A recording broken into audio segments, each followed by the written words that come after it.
everyone, welcome to the Dyl Pickle Movie Network. I am Dylan Rendazzo, and I'm very excited to tell you about my thoughts on the newest Hayao Miyazaki film to hit theaters this weekend in wide release, The Boy and the Heron. This was previously titled How Do You Live? It's hard not to discuss spoilers when talking about the two titles, but I think How Do You Live is probably a little bit more of a meaningful title for this film, whereas Boy and the Heron is very surface level. It doesn't give away a lot, but then again, How Do You Live doesn't really give away a lot either. It just kind of tells you that this film is going to be about this kind of pondering idea of life and mortality and kind of a new phase of life, because as we've been seeing with a lot of these filmmakers who are late in their careers, Martin Scorsese and Steven Spielberg and now Hayao Miyazaki, this is their last stretch. This is like the last chapter of their filmmaking journey, and they are starting to think about what they want to leave as their legacy. This idea that you've made such an amazing legacy already, but if anything, this last chapter is kind of the most sacred and most important, because this is what you're going to leave the world remembering you for. And that's not to say that these directors still don't have stuff ahead of them. I mean, obviously, I'd love to see more films from Scorsese, Spielberg, Miyazaki, and I don't think this is his last film, Miyazaki, even though it originally was supposed to be his last film, and now it's supposedly not. Same thing happened with The Wind Rises. He was like, this is my swan song, and then he made this. So there's a chance that we're going to get more Miyazaki coming forward, but it's no secret that these directors are older and they have decades of experience under their belt, and this is their last chapter. So I think a film like The Boy and the Heron, or How Do You Live, is very, very insightful into that overall idea of kind of passing the torch to a new generation, but also kind of figuring out what legacy you want to leave behind. And this is a very personal story for Miyazaki, and you can definitely tell in the filmmaking, in the themes, in the story. Now, like most Miyazaki films, and I haven't seen a ton because I am very, very shamefully underwatched in Studio Ghibli films, but I do think that the ones I've seen of Miyazaki's, this kind of parallels in the fact that, you can't quite grasp everything on first watch, and it's a little frustrating sometimes as a viewer to not necessarily know where things are going. Why is this subplot happening? What are these characters doing? Where exactly is this going? But once it all kind of clicks into place, you kind of just sit back and you're like, wow, that's what that meant, and that's what it was all building to. And I think that's the beauty of a film like The Boy and the Heron, where, if you're someone who wants to be kind of spoon-fed everything as you go and know exactly what's going on, this is going to be a frustrating film. But if you can just trust Miyazaki, because who wouldn't trust Miyazaki at this point? He is esteemed as any director can be. If you can just trust him and just be along for the ride, I promise it eventually clicks into place. It's hard to even say what the film is and the premise of the film, because it does take so many different avenues and chapters and episodes as it kind of chronicles this giant portrait of, these themes that I've been talking about. The basic premise is that this child unfortunately loses his mother in a very tragic fire, and very early on in the film, that's not a huge spoiler, but afterwards he is forced to kind of move to a new town with his father, who remarries, has another child on the way, and he is struggling with this idea of change, and not just change for his family, but change in his location, change in himself, and what it means for the rest of his life now that his mother is gone, and all these kind of questions he has.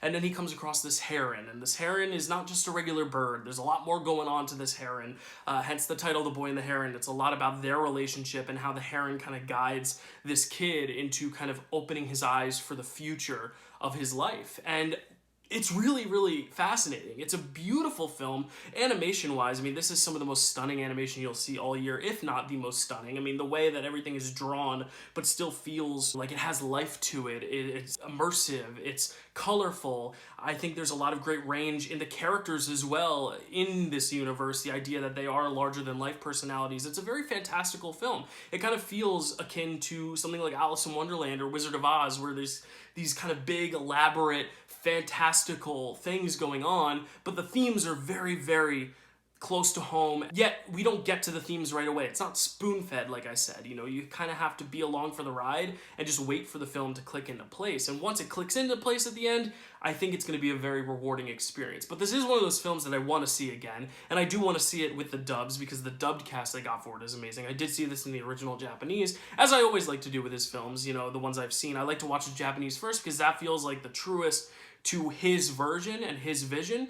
And then I like to watch the dubs because I think those are just really great voice casts that they assemble for these American dubs. But yeah, I'm still trying to piece together this film in my brain. I think that's the power of some films, is the idea that you don't necessarily get everything on a first watch. But I think that's what makes film great, is the fact that you can kind of go back to it and rediscover certain things, and now knowing where it ends up, kind of seeing the little seeds that they plant along the way. And I really, really like that about any film, but especially Miyazaki's work. The idea that you, the audience, are just on a journey. And once you finally get to this destination, you can kind of recontextualize everything that came before. Once you know what the film is trying to say, and it becomes very clear at the end, then this is just such a rewarding experience. So Boy and the Heron is a film that I really do implore people to see, but if you don't necessarily click with it as you're watching that first hour or so, don't worry, because it all does finally come together. You just gotta trust the process, trust Miyazaki. This is a challenging film. This is not a kid's film. This is a film that is animated,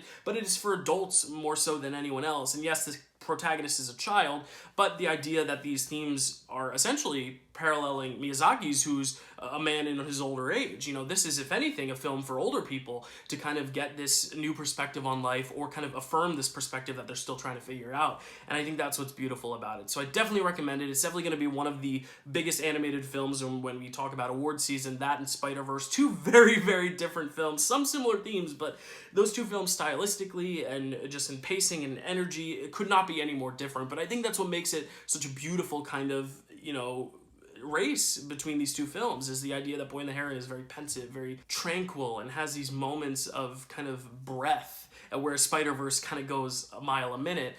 But they're both beautiful in their own way, especially with what they have to say thematically. So it's a recommendation for me, especially in the original Japanese. I think that adds a lot to it. But if you see the dubs or the subs, let me know down below what you thought, because I'm very fascinated to hear what people have to say about this one. This hits wide release this weekend, so I'm very interested especially to see the public perception of it, because Studio Ghibli films are very, very popular, and they are very challenging, but also very rewarding films. So I'm hoping this one is also one of those. And it just makes me want to go watch more of their films, more of the studio's films, but also more of Miyazaki's work specifically. Like, I haven't seen Spirited Away. I know that's like one of my big like red flags as a film fan, but I'm very excited now to kind of go back and watch even more of his work, because I've only seen a handful. And while this is not my favorite I've seen of his, I definitely admire it a lot more than some of his work. So that is my review for The Boy and the Heron. If you've seen it, if you're gonna see it, let me know down below what you thought or what you're excited about. And I can't wait to read your comments, and stay tuned. A lot more fun reviews coming up. Poor Things also hits limited release this weekend. I don't know if I'm gonna have a review for it this weekend